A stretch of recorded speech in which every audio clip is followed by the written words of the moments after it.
satisfação nesta noite. Eu saúdo com a paz do Senhor Jesus. Amém. Glória a Você Deus. está feliz com Cristo? Quantos estão alegres com o Senhor?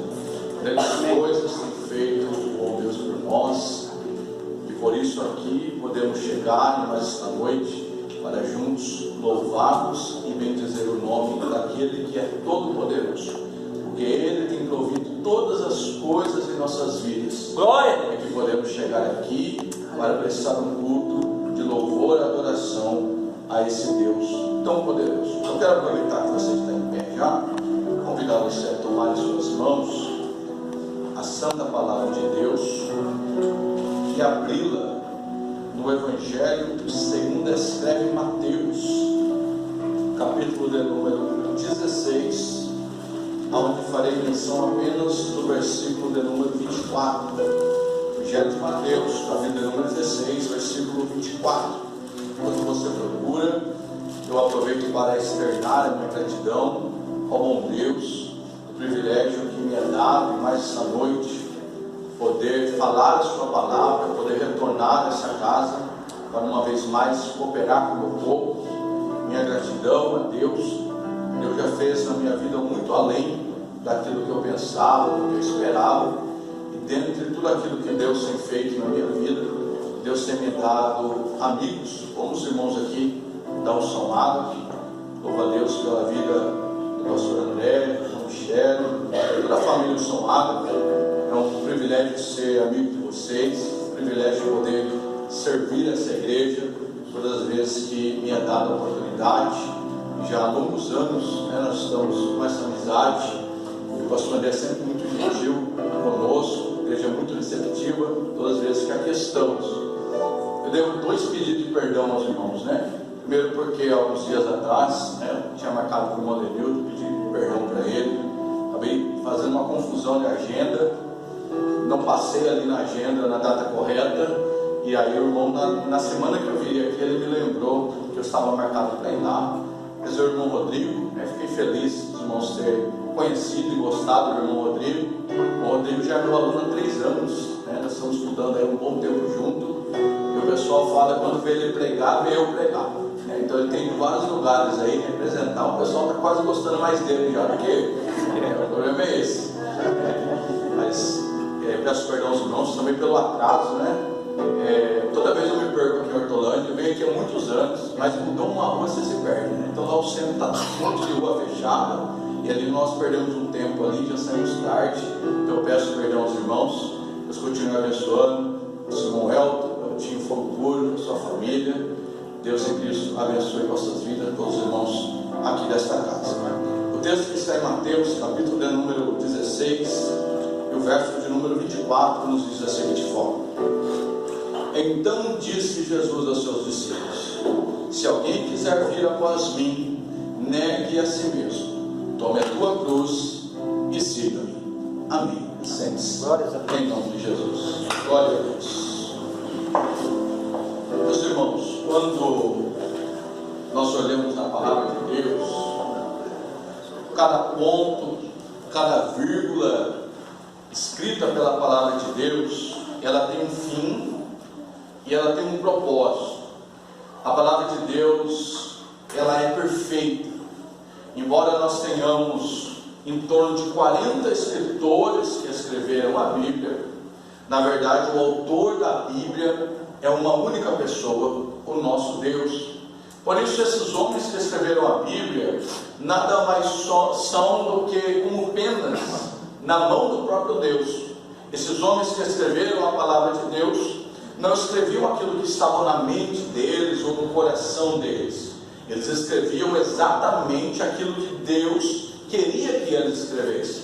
Por isso nós acreditamos que a palavra de Deus, ela é infalível, ela é inerrante e ela é perfeita para com as nossas vidas. Mas quando nós fazemos menção de um texto como esse, eu tenho observado os locais, observado os altares, os cultos, e eu vejo que nem sempre palavras como essa, que tem ali o cerne do verdadeiro Evangelho, nem sempre ela tem sido apregoada. Às vezes, textos como esse, que fala de renúncia, que fala de cruz, que fala de seguir Jesus sem restrições, por muitas vezes elas podem estar camufladas.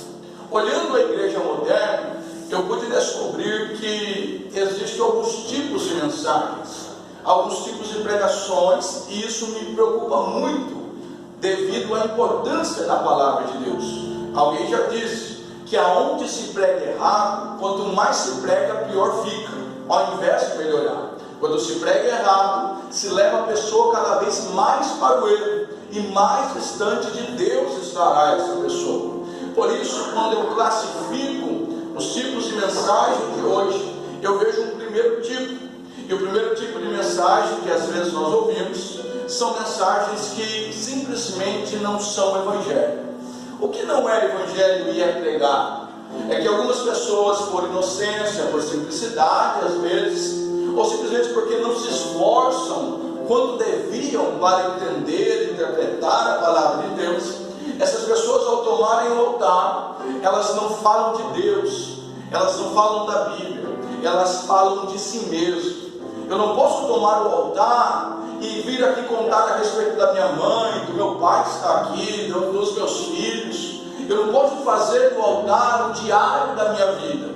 Testemunhos são importantes, testemunhos são edificantes, mas o que liberta e transforma é a palavra de Deus. Aleluia! Você entender que as pessoas, quando vêm à igreja, elas não querem ouvir a respeito da minha vida pessoal, elas precisam conhecer e saber a respeito do Jesus relatado nas páginas da Bíblia Sagrada.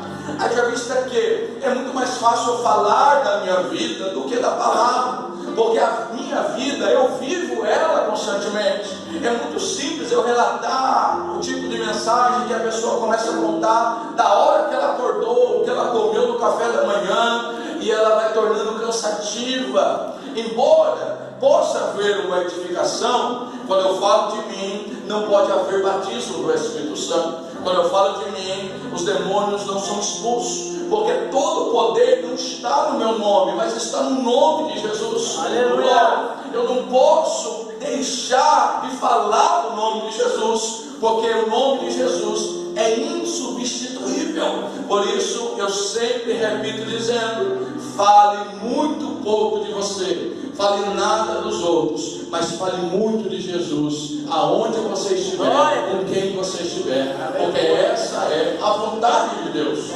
Mas quando eu vejo os tipos de sermões apregoados da igreja moderna, eu também vejo um segundo grupo. E o segundo grupo, eles pregam alguma coisa parecida com o evangelho. Parece evangelho, mas não é evangelho. Esse grupo, eles camuflam verdades da palavra de Deus. Esse grupo fala muito apenas aquilo que as pessoas querem ouvir. Muitos desse grupo pregam o evangelho para serem aplaudidos, para conseguirem benefícios. Às vezes pregam o evangelho que agrada, mas com a intenção de retornar mais uma vez àquela igreja. Então ele passa mais um tempo tentando agradar as pessoas do que pregar o evangelho de verdade. Esse segundo grupo, ele lança mão de muitas técnicas que estão disponíveis hoje. Haja vista que existem pregadores que usam até hipnose para fazer com que as pessoas façam aquilo que ele quer. Existem pessoas que lançam mão de recursos da psicologia para tentar manipular as pessoas. Mas o grupo que mais está em alta nos dias de hoje são aqueles que pregam a autoajuda, ao invés de pregar a ajuda que vem do alto. Quando eu prego a autoajuda, eu ensino o homem a buscar dentro dele. Ele potencializa o homem e faz acreditar que ele é poderoso. Mas quando eu prego a ajuda que vem do céu, eu declaro que verdade, eu sou fraco, limitado, mas eu tenho um Deus que vem do céu. Ele é todo poderoso para fazer grandes obras na minha vida. Esse evangelho que parece, mas não é, ele nos agrada. Ele nos faz às vezes rir, ele nos faz às vezes chorar, às vezes nos faz sentir um super-homem ou a mulher maravilha. Esse evangelho desse segundo grupo pode encher a igreja, mas dificilmente ele encherá o céu. Como meu pai falou, o intuito verdadeiro do Jesus e o seu sacrifício serviço é arrebanharmos pessoas para que possam orar com Cristo nos lares. E o primeiro não é evangelho, o segundo parece um evangelho, mas o terceiro grupo é um grupo que prega a verdade como de fato ela é. Ela prega a palavra de Deus com as suas bênçãos, mas não descarta os espinhos. Ele mostra que nós somos mais do que vencedores, mas também nos mostra que aquele que segue ao Senhor Jesus agora não vive para ele, mas Cristo vive nele, e ele vive para Cristo. Agora a sua vontade, ela é secundária, porque em primeiro lugar na nossa vida está a agradável, perfeita e boa vontade de Deus para nós. Quando você vai em Paulo, lá na sua carta aos Romanos, capítulo 1, verso 1, ele está dizendo: Paulo, servo de Cristo. E quando você usa a palavra servo de Paulo ali no grego, é doulos, e doulos quer dizer escravo. Paulo sabia o significado de viver o evangelho de verdade, porque ele não se apresenta à igreja de Roma como poderoso, como o homem do paletó que sai fogo, ou do homem que tem o poder nele, mas ele se apresenta como de fato nós somos, escravos da vontade de Cristo. Não vivemos para nós, mas vivemos para o Senhor. O teor do verdadeiro evangelho pode não nos agradar à primeira vista, mas ela vai produzir mudança, porque quando estamos em Cristo, nova criatura somos, e as coisas velhas todas se passaram. O evangelho não é só conforto, mas o evangelho é confronto, e à medida que somos confrontados, somos transformados, e à medida que somos transformados, somos preparados para encontrar a Cristo nos ares. Louvado seja o nome do Senhor. Infelizmente, alguns pontos fundamentais da palavra de Deus têm sido relativizados. Alguns vêm para a igreja, por exemplo, para se tornarem artistas, para se tornarem famosos. O vocabulário de alguns não cabe na Bíblia Sagrada. Na Bíblia Sagrada não tem palavras do tipo empresário, cachê. São palavras do mundo artístico, e hoje nós achamos normal no site da internet, nos panfletos dizendo: hoje vai estar um artista gospel. O evangelho não tem espaço para artista, ele procura evangelistas que possam cuidar também. Outro ponto importante que foi relativizado nos dias de hoje é em relação ao chamado de Isaías. Quando Isaías está no templo, inevitavelmente ele tem um encontro com Deus, e tendo um encontro com Deus, ele ouve a voz que vem do céu: a quem enviarei? Quem há de ir por nós? A palavra de Deus, a mensagem de Deus procura missionários, mas a palavra relativizada procura pessoas que querem se transformar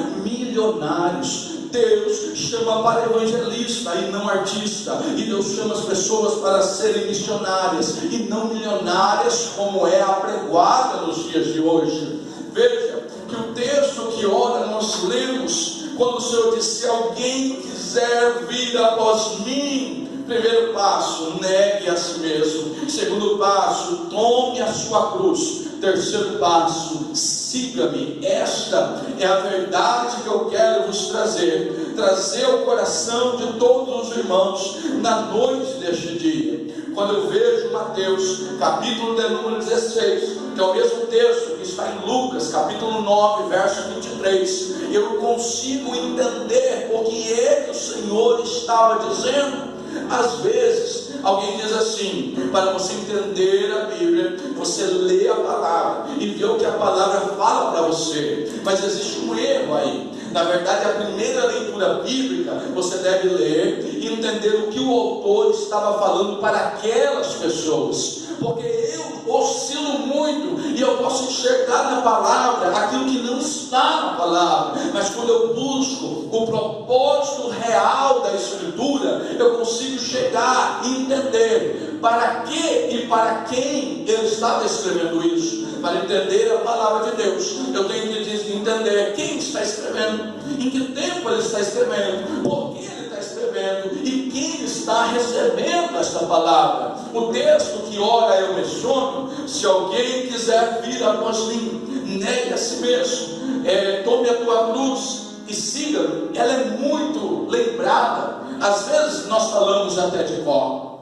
mas para entender para quem Jesus falou isso e por que Jesus falou isso, eu preciso recorrer ao contexto imediato da palavra de Deus para entender o verdadeiro significado. Qual é o contexto que está acontecendo nesta palavra? O texto está dizendo lá em Lucas que Herodes, que havia matado a João Batista, estava preocupado porque aparece alguém com a mesma mensagem de João Batista. Há uma interrogação na cabeça de Herodes: eu acabei de matar esse homem, e como João Batista e Jesus é primo, pode haver que havia alguma semelhança física neles. Mas uma coisa eu sei: a mensagem era exatamente a mesma. Ele mata João para não ouvir aquela pregação, mas logo vão matar Jesus para não ouvir aquela pregação. Quando você dá continuidade no Evangelho, você vai em Atos, e dentro de Atos você encontra o primeiro mártir da igreja. Mataram Estevão para não ouvir aquela pregação. Entenda que o Evangelho, muito claramente, desde João Batista, não promove apenas euforia, mas às vezes promove fúria. Quando João Batista dizia que o modo de vida daquele homem não condizia com a verdade, alguns preferem matar o profeta a mudar de vida. Mataram João, mas a palavra continuou viva. Mataram Estevão, mas a palavra continuou viva. Pode-se que quando Paulo está escrevendo a Timóteo, ele está dizendo a Timóteo: Timóteo, eu estou preso aqui, mas eu estou alegre, porque a palavra continua livre. Nem sempre a verdadeira palavra, pastor André, vai produzir aplausos. E às vezes é muito fácil encher uma igreja, irmão. É só trazer o artista gospel, é só trazer o pregador famoso, é só pregar autoajuda. Mas graças a Deus, nós temos ainda igrejas como essa, que não negocia a verdade, que não negocia a palavra. E todas as vezes que eu chego aqui, os irmãos dizem, o pastor André diz: pregue a palavra de verdade. Tem liberdade para pregar a palavra de Deus. Aleluia. Glória, glória. Herodes não estava satisfeito com o tipo de pregação de Jesus. Então, uma pergunta: se eu matei João Batista, quem é esse que está pregando? E essa conversa, ela vai chegar até Jesus. Quem é Jesus? E Jesus vai retribuir a pergunta aos seus discípulos quando ele diz: quem diz os homens que eu sou? E então os discípulos rapidamente vão responder: dizem que o Senhor é Jeremias, dizem que o Senhor é João Batista. E vão dando pessoas que pareciam com Jesus na sua forma física, mas principalmente na tua mensagem extremamente dura. Então Jesus muda a pergunta: eles dizem que eu sou esses, Elias, Jeremias e outros, e vocês, quem diz vós que eu sou? Quando o Senhor pergunta quem sou eu para eles, todos estão tímidos, ainda tem dúvida, mas levanta a mão. O Pedro dá um passo à frente, aponta para Jesus e diz: Senhor, eu sei quem tu és. Talvez há um silêncio, todo mundo esperando. Ele vai dizer que Jesus é quem? Será que ele acredita que Jesus é Elias, que Jesus é João Batista? Mas ele diz para Jesus: tu és o Cristo, o Filho de Deus vivo. Glória a Deus! É a melhor e maior descoberta que o homem pode ter na sua vida: descobrir que Jesus não é uma historinha que nos contaram, mas que Jesus de fato é o Filho de Deus enviado, o Emmanuel, o Deus conosco, o Salvador do mundo. Aleluia! Glória, Pai. Jesus vai tecer um elogio para ele, falando: disseste bem, Simão. E o que você falou não vem de você mesmo, Não foi a carne nem o sangue que te revelou, mas o próprio Pai que está no céu. Um homem só pode conhecer e reconhecer Jesus quando o próprio Espírito Santo abre os seus olhos para a verdade.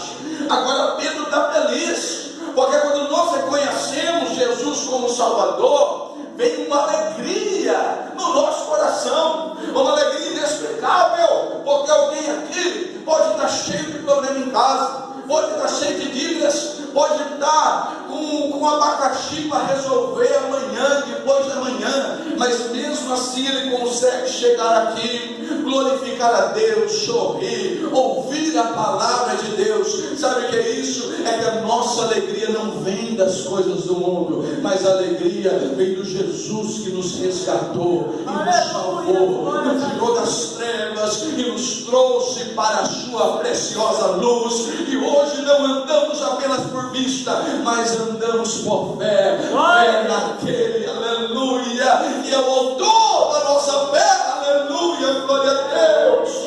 Glória a Jesus. Ele está feliz, porque quando encontramos Jesus, nós ficamos felizes, entregamos tudo. O primeiro passo é esse: conhecer Jesus, entregar a sua vida a Jesus. Mas então, Pedro até então ele tem uma ideia distorcida de evangelho, porque na mente do judeu, Jesus e o Messias era alguém que vinha matando todo mundo. Então, na mente de Pedro, ele falou: opa, eu fui o primeiro a descobrir. Talvez ele olhe para os discípulos e diz: agora nós somos invencíveis, agora nós somos poderosos, agora Jesus está conosco, ninguém vai poder fazer nada conosco. Agora Jesus está conosco, nós vamos destruir Roma, nós vamos tocar os publicanos embora aqui de Israel. Agora nós somos fortes, agora nós não vamos sofrer mais, agora não vamos mais ter fome, agora nós não precisamos morrer, ninguém vai nos perseguir. Ele está achando que Jesus é um gênio da lâmpada, que faz aquilo que ele quer. Esta palavra: se alguém quiser vir após mim, negue a si mesmo. Jesus está falando para Pedro: calma aí, Pedrão, você me reconheceu como Cristo Messias, isso é certo, mas evangelho não é apenas essa euforia. Evangelho não apenas traz uma mudança social e política. Evangelho é compromisso, evangelho é renúncia, evangelho é cruz, mas evangelho também é presença de Deus sobre a tua vida. Glória a Deus. Aleluia! Aleluia. Duas coisas traz a advertência de Jesus sobre a mente de Pedro. Pedro está tendo uma visão distorcida, porque ele quer usar o evangelho em benefício próprio. Ele quer usar Jesus em benefício próprio. Ele quer colocar Jesus dentro do carro dele, dentro da vida dele, apenas para alcançar aquilo que ele quer. Ele tem uma visão distorcida, porque ele quer usar Jesus para fazer aquilo que ele quer. Mas Jesus, pelo contrário, quer usar Pedro para aquilo que ele quer. Pedro achava que quem mandava em Jesus é ele, mas Jesus está entrando no barco da existência dele e dizendo: Senhor, aqui sou eu, quem manda aqui sou eu. Olha, Pedro, vai chegar um dia que te levarão para onde você não quer, você vai ficar entristecido, mas faz uma coisa: ama as minhas ovelhas. Estava em Pedro uma promessa de sofrimento, uma promessa de cuidar da obra de Deus antes de benefício. Evangelho também é sofrimento. Pergunta, irmão, para quem faz a obra de Deus. Pergunta para os pastores, pergunta para os líderes, converse com um missionário e você vai ver que o evangelho de fato não é um engano reproduzido na televisão, no rádio. Pelo contrário, esses homens e essas mulheres têm marca de sofrimento, de forma tal que o próprio Paulo diz: eu levo em mim as marcas de Cristo. Quando você vai em Atos capítulo 5, lá no final, os discípulos estão levando uma surra e dizendo: estamos felizes por sermos dignos de apanhar por causa do evangelho. Aleluia!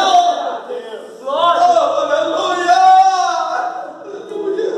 Talvez alguém está com a visão de Pedro. Talvez alguém está que nem aquele homem que Jesus pegou ele e levou para fora da aldeia e falou: o que você vê? E ele diz: eu vejo homens como se fossem árvores. Jesus falou: alguma coisa está errada, porque homens não são coisas. Então orou de novo para que ele possa ver a verdade de Deus revelada. A primeira coisa que Jesus vai dizer a ele, a Pedro repreendendo: você não conhece as coisas de Deus, Pedro. Você só conhece das coisas de homem. E ele vai, a maior advertência de Jesus a um discípulo está exatamente sobre Pedro. Porque no capítulo 16 que nós lemos, no verso 22, Pedro está dizendo algo para Jesus que é incompatível com a missão de Jesus. E ele vai dizer: e Pedro tomando começou repreendendo, dizendo: tenha compaixão de ti, Jesus.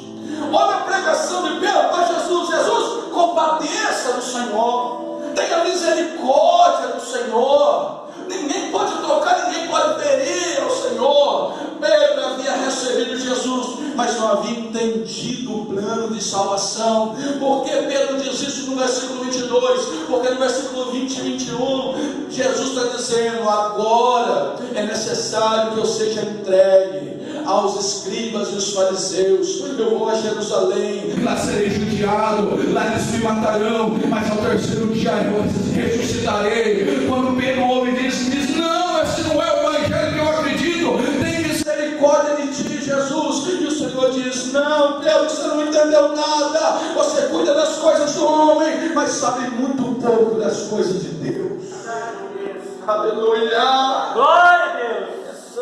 Glória a Jesus. E ele aplica mais uma correção a Pedro, dizendo: o que adianta, Pedro, o homem ganhar o mundo todo e perder a sua alma? Veja que o evangelho que Pedro estava imaginando era o evangelho da terra, era conquista, eram coisas materiais. Embora tudo isso faz parte dessas coisas que vos serão apresentados, mas o principal do evangelho não são coisas terrenas, são coisas espirituais. Por isso ele está dizendo a Pedro: Pedro, você só está preocupado com as coisas dessa terra. Alguém olhou para Jesus e falou: Senhor, cadê o teu reino? Pensando que alguém ia mostrar uma carruagem de ouro para ele. Ele diz: o reino de Deus está dentro do homem. Diz a mulher samaritana: quem bebe dessa água criará dentro de si como um rio que jorra para a eternidade. Aleluia, aleluia. O evangelho não está fora, o evangelho está dentro do homem. Tanto que aqueles que camuflam a palavra de Deus, dificilmente eles pregam palavras como essa. Dificilmente eles vão pregar apenas as riquezas de Isaac, a riqueza de Jó, a prosperidade de José. Mas é porque há uma grande diferença, irmão. No Velho Testamento, para alguém ter Deus, essa pessoa tinha que ter riquezas materiais, porque a riqueza ela é externa, a glória é externa.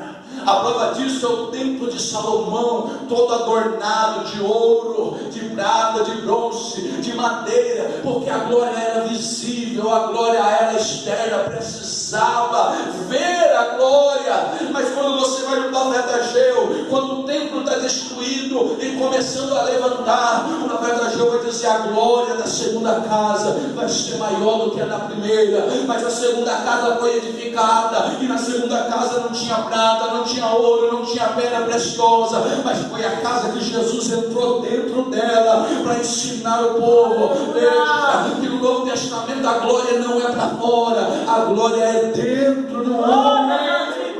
No Velho Testamento as pessoas só viam as coisas que Deus fazia, mas no Novo Testamento nós podemos sentir as coisas que Deus faz, porque Deus não está mais fora. Agora, por meio do Espírito Santo, Deus está dentro de nós.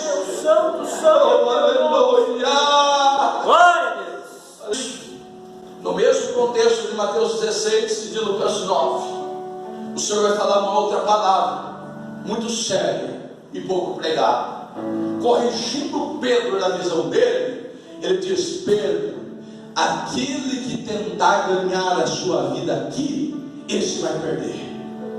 Mas aquele que perder a sua vida por amor de mim, esse ganhará lá na frente. Está dizendo, Pedro, não tenta ganhar aqui, porque a nossa passagem aqui é muito rápida, é muito transitória, é muito momento. Não se descabele, Pedro, pelas coisas que estão aqui. A sua visão é além. Eu tenho algo melhor, muito mais precioso preparado para você. Se você perder aqui, não liga, porque se você perder aqui, uma coisa eu te garanto: lá no céu você ganhará. Aleluia. Glória, santo é o seu nome, Senhor. E é por isso que ele vai entrar no texto que olha nós lemos, e ele vai dizer: se alguém quiser vir após mim, negue a si mesmo, tome a cada dia a sua cruz e siga. No tempo que me resta, eu quero compartilhar com os irmãos os detalhes desse importante versículo, porque ele começa dizendo: se alguém quiser vir após mim. O versículo tem um C, S-E, e C é uma condicional. Se você quiser vir. Existem dois tipos de promessa. Existe promessa que Deus diz: eu vou fazer independente de qualquer coisa. É o tipo de promessa que ele promete a Abraão, por exemplo: eu vou multiplicar a tua descendência, e aí eu vou abençoar a sua descendência. Tanto que o povo lá no Egito merecia morrer, mas Deus lembra da promessa a Abraão e diz: eu não vou matar por causa de Abraão, porque eu vou fazer incondicionalmente aquilo que eu prometi. Existem promessas incondicionais, mas não se engane, não são todas as promessas de Deus que são incondicionais. A maior parte das promessas tem um ser. De repente Deus tem promessas de te fazer um pastor, de te fazer um missionário, de te fazer um pregador, de te fazer um grande músico. Mas não cai na bobeira de achar que se você não fizer nada, Deus vai fazer por você. A maior parte dessas condições tem um ser. Como que eu vou pregar se eu não ler a Bíblia? Como eu vou pregar se eu não me santificar? Se eu não orar? Se eu não permanecer na presença de Deus? É como de repente o pastor tem uma boa ideia para você, tem um bom propósito. Ele diz: aquela pessoa tem desejo, tem potencial, eu vou levantar ele, eu vou dar responsabilidade para ele na igreja. Mas a pessoa não vem à igreja. Como o pastor vai investir nesta pessoa? Existe um ser, ele quer fazer, mas se você fazer a sua parte, a maior parte das promessas tem uma condicional ser na sua vida. E alguém está esperando as promessas de Deus cumprir, mas antes da promessa, a condição de Deus tem que cumprir na sua vida. Veja o que ele fala a Salomão: se o meu povo orar e buscar a minha face. Se o povo orar e buscar, e se o povo não orar e não buscar, não tem nada para eles. O texto diz: se o Filho vos libertar, verdadeiramente sereis limpo. Então só é limpo se Jesus fazer a obra na vida da pessoa. A condicional ser, às vezes, a condicional não é só ser, a condicional é ele também. E quando a condicional é ele, você tem mais de uma coisa para fazer. No próprio texto de Salomão, o texto vai dizer: se o meu povo orar, clamar e se converter dos seus maus caminhos, então eu ouvirei do céu e sararei a sua terra. Glória, glória, tem um ser, tem um E. Você quer que as coisas aconteçam? Primeiro vai para o ser e para o E de Deus. Bom seria que as coisas fossem do nosso jeito. Eu gostaria muito de dizer que é do nosso jeito, mas tem o ser de Deus na nossa vida. E se não for do jeito dele, as coisas não acontecerão na nossa vida. Ser. E ele diz: se alguém. Existe um grupo que diz que Jesus não morreu por todos. Mas o texto alguém deixa muito claro, pronome indefinido, alguém estava fazendo uma oferta a todo mundo. Jesus quer usar todo mundo. Jesus quer batizar com o Espírito Santo todo mundo. O desejo de Deus sim é abençoar todo mundo, mas isso não é tão fácil, tanto que Ele está fazendo uma oferta. Se alguém, veja que não é todo mundo, porque no meio de uma multidão, Ele está dizendo, tem alguém aí para ouvir essa palavra, tem alguém aí para receber essa mensagem, tem alguém disposto. Veja, quando o pastor quer que alguém venha enfeitar a igreja, limpar a igreja, contribuir, ele diz, tem alguém para contribuir, porque ele sabe que não é todo mundo.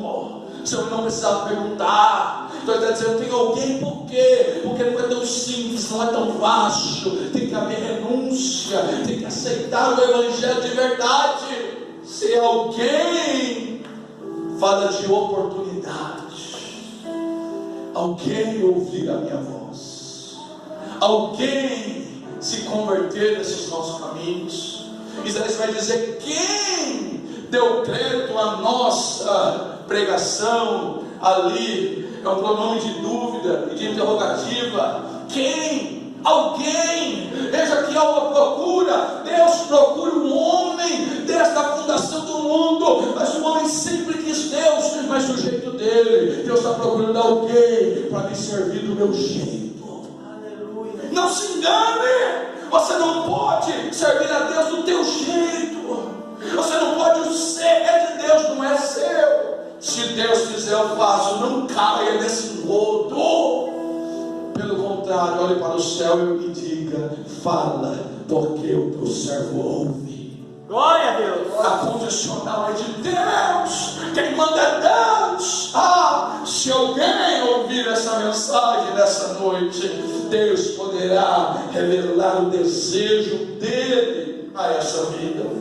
Mas o texto ainda vai dizer, se alguém quiser. Então eu vejo que Deus não força ninguém a segui-lo. Quem serve a Deus tem que querer, ter desejo de servir a Deus, se alguém quiser.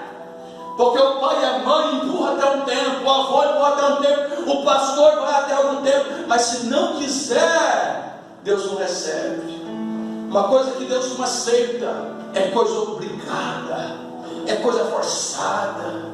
Eu já estou com minutos falando com vocês, em nenhum momento eu mandei você levantar a mão para dar glória a Deus, porque isso tem que vir de você. É se você quiser adorar, é se você quiser se entregar, é voluntário. A obra de Deus é voluntário. Eu quero aproveitar a oportunidade, eu quero servir ao reino. Tem um texto também pouco pregado lá em 2 Coríntios capítulo 12, verso de número 15, onde Paulo está dizendo, e eu me deixarei desgastar, e uma vez mais me deixarei desgastar por amor de vós. Deus está procurando alguém que queira se desgastar pela obra de Deus. Deus está procurando alguém que troca o passeio por horas de oração, alguém que troca a TV por leitura da palavra. Deus está procurando voluntários para que a obra dele seja feita de fato. Se você quiser, Deus não vai forçar, Deus não vai obrigar, mas se você quiser, e tudo que é voluntário é sem interesses pessoais. Você tem que vir com visão de reino. Você tem que vir para adorar. Você tem que vir para servir a Deus e a sua igreja. Deus não faz essa negociata pregada por aí, não. É voluntário, é entrega. Porque da mesma forma, quando alguém se aproxima de você com interesses secundários, você fica entristecido quando descobre. Deus quer alguém voluntário, que adore a Ele, e sirva a Ele por aquilo que Ele é, e não por aquilo que Ele pode dar para nós. Aleluia! Glória a Deus! Aleluia! É bom ter esse desejo.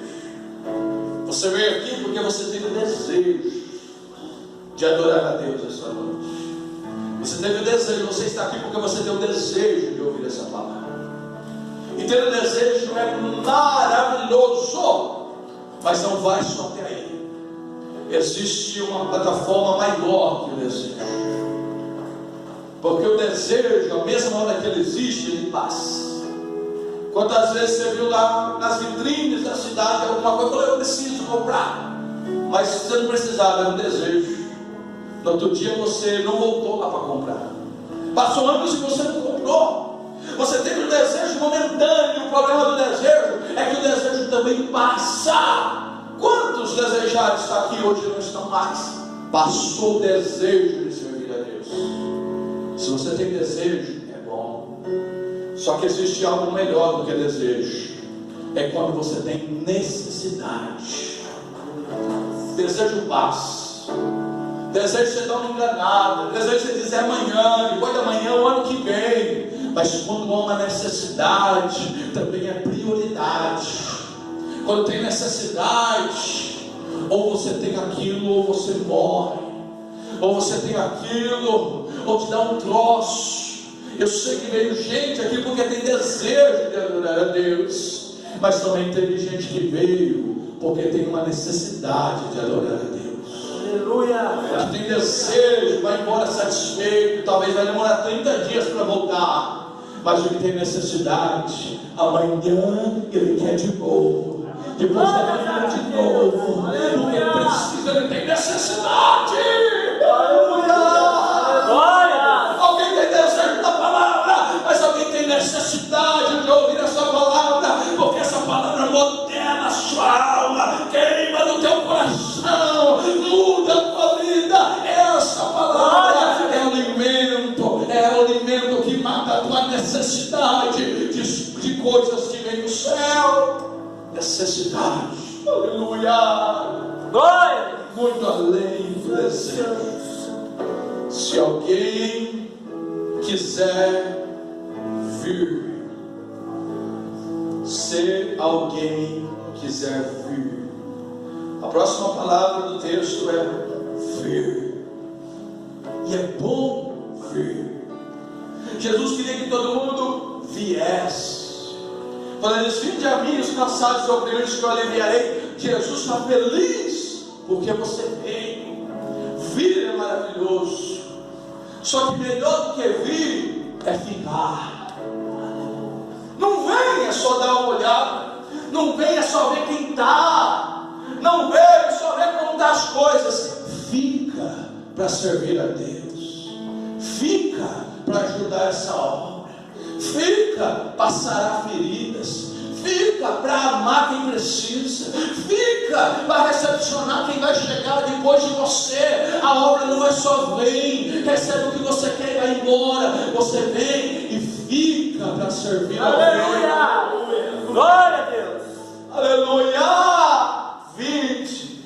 Mas o texto, outra vez que eu estive aqui, eu preguei. Mas ficai também em Jerusalém, para que do alto sejais revestido do poder de Deus. É bom vir, ver como é. É bom vir conhecer, alguém te chamou, o pastor chamou. É bom vir. Mas se você ficar, você tem algo sobrenatural para receber. Aleluia. Não é material, é sobrenatural. Se você ficar, você vai conhecer os mistérios. Se você ficar, Deus vai te dar talentos. Se você ficar, Deus vai te usar. Se você ficar, coisas grandes, incríveis que você nem imagina, Deus revelará na sua vida. Vinde e ficar. Mas o texto que diz: se alguém quiser vir e vir para ficar, o texto também vai dizer: negue-se a si mesmo. Por isso que muitos vêm e não ficam. Por isso que muitos vêm, olham e vão embora. Muitos vêm, dão uma passagem e não se sabe quando volta. Porque para ficar tem que negar. E negar é desumano. Porque desde bebê, o bebê briga com o outro pelo brinquedo. Porque desde pequeno nós somos ensinados a tomar o meu lugar. a marcar o meu território, a trabalhar para mim mesmo.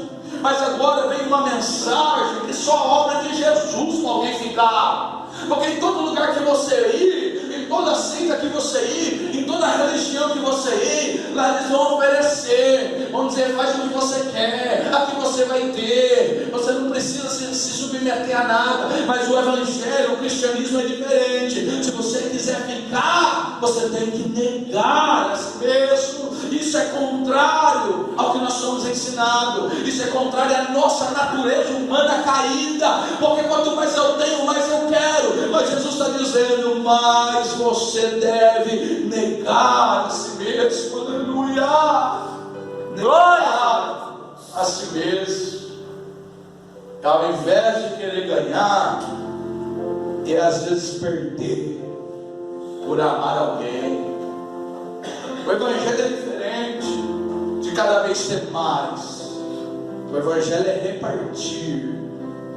O evangelho é entregar. Altar é lugar de sacrifício, é oferecer. Culto, receber é segundo lugar. Primeiro é oferecer o culto a Deus.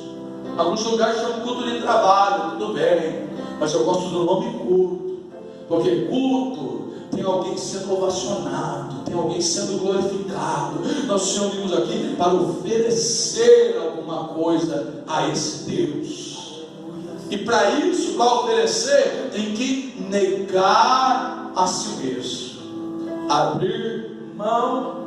Mas quando eu olho a história da igreja, quando eu leio os livros dos grandes homens de Deus, eu fico envergonhado de olhar para o céu, de tantos homens que abandonaram tudo que eles tinham, simplesmente por amar o reino. Como eu me sinto distante, como eu sinto a dificuldade de negar a mim mesmo, negar o temperamento, negar a sua forma de agir. Porque alguém vai dizer: meu temperamento é esse, mexeu, vai levar. Mas agora eu estou negando a si mesmo. Agora eu estou oferecendo a outra face. Agora eu estou negando, porque às vezes dá vontade de agir com a própria mão, dar um chacoalhão, pegar no pescoço. Mas se eu resolvi seguir a Jesus, eu quis, eu vim, eu sou alguém que Jesus chamou. Então agora eu tenho que negar a mim mesmo. Não é humano, não é natural. Por isso só consegue viver isso quem de verdade nasceu de novo, regenerado, convertido e santificado. Naturalmente ninguém consegue, mas é possível. Servir a Deus naturalmente ninguém consegue, mas é possível, porque existe um ajudador chamado Espírito Santo. Glórias a Ti. Aleluia. Santo, santo. Aleluia. Negar a si mesmo é perdoar. E como é difícil perdoar. Mas eu estou negando a minha vontade. Agora eu sou eu que vivo, mas Cristo vive em mim, e a vontade dele prevalece na minha vida, irmão. Glória. Se alguém quiser vir, negue a si mesmo. Mas ele diz também: quem quiser vir após mim. Quer dizer que quando eu venho e eu aceito não para ser dono, eu aceito para seguir. Jesus está dizendo: você quer? Quero. Então anda atrás de mim, eu vou na frente. Seguir Jesus é só andar por onde Jesus andou, é só fazer o que Jesus falou que poderia ser feito. Quando eu estou seguindo Jesus, não adianta eu querer passar na frente dele. Eu tenho que entender que o tempo é dele, a hora é dele, Aleluia. O jeito de fazer é o dele, porque eu estou submisso aos passos dele.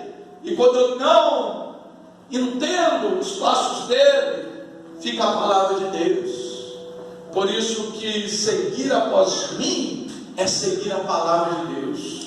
é seguir o que o texto está escrito. Por mais absurdo que algum texto você possa achar que seja, por mais fora de moda que algum texto possa dizer que seja, por mais absurdo que a sociedade acha que alguns textos sejam, eu continuo acreditando na Bíblia como forma de regra de fé e de vida para a minha vida, porque eu estou seguindo a palavra de Deus que Jesus deixou para mim. Glória a seguir o prefeito de Hortolândia, o governador do estado de São Paulo, o presidente da República. Eu tenho uma legislação que dirige a minha vida. Aqui de fato está o que eu posso, o que eu não posso. Aleluia. Glórias a ti, Deus. Oh, aleluia. Apóstolo, negue a si mesmo. E eu termino dizendo: se eu não tivesse essa última etapa, era mais fácil. Mas Jesus diz: tome cada um a sua cruz e siga-me. Evangelho de cruz. E a cruz é a marca do cristão. E se nós não tivéssemos cruz, não estaríamos aqui. Se não tivesse cruz, não oraríamos. Se não tivesse cruz, não tínhamos desejo de um dia morar no céu. A sua dor, a sua humilhação, a sua dificuldade é a tua cruz que te faz almejar o céu, que faz acreditar na promessa de um lugar onde não há dor, não há choro, não há dificuldades. É a cruz que me empurra para o encontro de Cristo. Quantos chegaram aqui por meio de uma cruz dolorosa, por causa de uma marca tão grande, por causa de uma perda tão grande? É a cruz. E alguém veio como Pedro dizendo: eu vou entregar minha cruz para seguir Jesus. Mas Jesus está dizendo: não, Pedrão, você quer vir? Toma a tua cruz e vem. Aleluia. Eu não posso prometer que Deus vai resolver todos os seus problemas. Eu não posso prometer aquilo que Deus não me ordena prometer para você. Mas uma coisa eu tenho certeza, porque a promessa dele, se você for fiel até o fim e não negar a sua cruz, Deus tem preparado uma coroa de vida eterna para você. Aleluia. Glórias a ti. Glória ao teu santo nome. Aleluia. A cruz é a marca que te diferencia. Ninguém entende porque ele não ficou louco, porque ela não ficou louca com esse problema, porque ele não dá causa da sua própria vida, porque ele não está depressivo, porque ele não largou tudo e vai embora. Que mistério é esse? Olha o tamanho da cruz dele, olha o tamanho da cruz dela. Mas pensa assim, no domingo à noite ela está lá olhando, ela está lá glorificando, ela está lá na presença de Deus. Tinha tudo para largar a mão de tudo, mas veio adorar a Deus. Está com dor, está com dificuldade, mas está olhando Jesus. Eu te adoro com os lábios, mas agarrado à minha cruz. Glórias a ti, Senhor.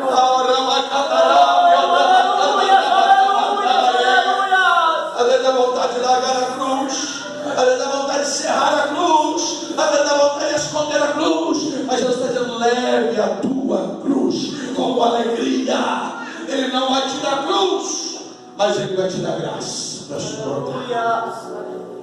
Essa palavra te dá graça para te suportar. Essa palavra, ela não te engana, ela não te ilude. Ela está dizendo: tem cruz, mas aonde tem cruz tem graça de Deus. Você vai suportar sim, você vai alcançar a promessa de Deus sim. Deus vai salvar sim, Deus vai se revelar na tua vida sim, Deus vai fazer sim, mas na marca da tua cruz. Glória, Senhor Jesus.